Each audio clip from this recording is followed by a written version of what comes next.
रास्ता उपरे बिछाई पड़िला कोटी कोटी टंकार माल बड़ बड़ जरी उपरे पैकिंग होई खाली रास्ता उपरे खेलाई पड़िला। ए देखुनांती केमिति रास्ता उपरे गोटे परे गोटे माटिया पैकेट को धरी पकाउछि पुलिस और रास्ता उपरे लंबा लाइन करी खाली तळे साइट रखछि। आ पैकेट भितरे रहितिबा माल रो विषय सुनिबा परे आपणक मुंड भी घुराई देबो, कारण 9 कोटी टंकार माल को रास्ता उपरे एमिति साइति रखुछंती पुलिस। गोटे की दुईटी नुहे एका थरके 930 पैकेट को रास्ता उपरे थोई चली जार दृश्य भी आपण माने ए वीडियो रे देखि पारुथिबे।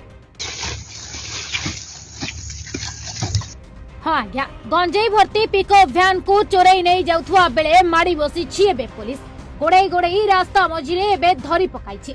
और एमिति एक घटना देखा मिली सुवर्णपुर रे।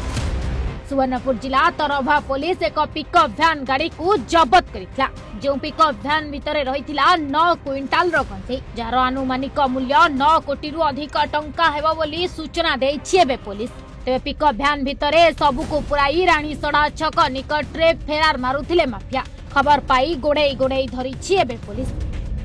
सूचना अनुसार कंटामाल पटरु एक पिकअप भ्यान द्रुत गति रे माड़ी जाउथला। भ्यान भितरे कौन अछि बोली संदेह करी तरवा पुलिस पिकअप भ्यान को पीछा करितला।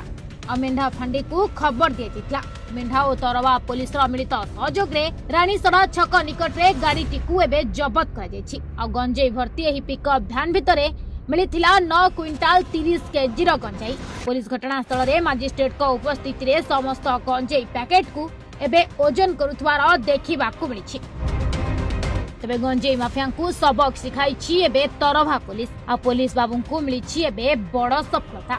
पुलिस बाबू को देखी गाड़ी छाड़ी दौड़ी पड़ाई थिले माफिया। तबे एते मात्रार गंजेई केउठी चालान हेउथिला ओ किए किए या पछरे रहिछंती तार अधिक तदंत करूछि एबे तरभा पुलिस।